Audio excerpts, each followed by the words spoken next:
आज वडोदरा के railway station पर पुलिस विभाग की ओर से रूटीन चेकिंग किया गया।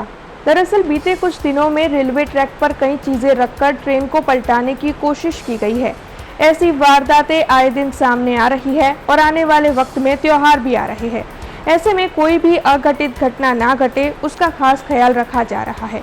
उसी के तहत रेलवे पुलिस की ओर से आज आरपीएफ टीम को साथ में रखकर रेलवे स्टेशन पर चेकिंग किया गया। रेलवे स्टेशन के वेटिंग रूम से लेकर सभी प्लेटफॉर्म्स पर यात्रियों और उनके सामान का चेकिंग किया गया। दरअसल किसी की भी कोई भी कीमती चीज़ चोरी ना हो, कोई भी वारदात ना हो और किसी के साथ कोई अघटित घटना ना घटे, उसका ख्याल रखते हुए ये चेकिंग किया जा रहा है।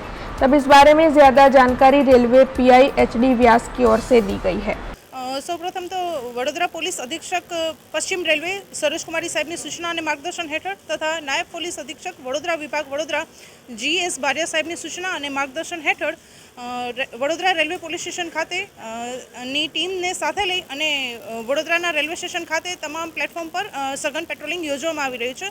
આ પેટ્રોલિંગ એ આજની કોઈ નવી ઘટના નથી, એ ડેઇલી રૂટીન કામગીરીનો એક ભાગ છે। પરંતુ આવનારા દિવસોમાં નવરાત્રિ, દિવાળી, આ બધા ફેસ્ટિવલ સિઝન આવી રહી છે, તો આ ફેસ્ટિવલ સિઝન લોકો સારી રીતે એન્જોય કરી પેટ્રોલિંગ યોજવામાં આવેલ છે, જેમાં પ્લેટફોર્મ પર રહેલા તમામ રાહદારીઓ, આ ઉપરાંત જે રેસ્ટરૂમમાં રહેલા, વેઇટિંગ રૂમમાં રહેલા તમામ માણસોનું સઘન ચેકિંગ કરવામાં આવી રહ્યું છે, જેથી કરીને તેઓના મોબાઈલ અથવા તો તેઓના જે કિંમતી સામાન છે, સરસામાન છે, એ ચોરાય નહીં અને તેઓ એના પ્રત્યે જાગૃત થાય।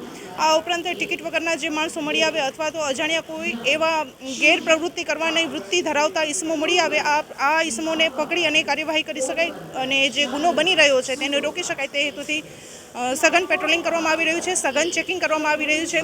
આ ઉપરાંત માલ સામાનની હેરાફેરીમાં પણ ઘણી વખત જે વસ્તુઓ લઈ જવી ના જોઈએ તેવી ગુનાકીય વસ્તુઓ પણ લઈ જવામાં આવતી હોય છે, એને પણ રોકી શકાય તે હેતુથી બેગેજ સ્કેનિંગ પણ સઘન કરવામાં આવી રહ્યું છે। આ ઉપરાંત જોવામાં આવે તો અત્યારે ઠેર ઠેર અનેક ઘટનાઓ બની રહી છે, જે પૈકીની એક ઘટના જોઈએ તો સુરતની ટીમ ખાતે પણ જે પ્રયાસ થઈ રહ્યો હતો, તો એવી કોઈ મોટી ઘટના બનતી અટકાવી શકાય, જે હેતુથી સઘન પેટ્રોલિंग રાખવામાં આવી રહ્યું છે। हमसे जुड़े रहने के लिए हमारे YouTube चैनल को सब्सक्राइब करें और नई वीडियो की नोटिफिकेशन के लिए बेल आइकॉन को दबाएं।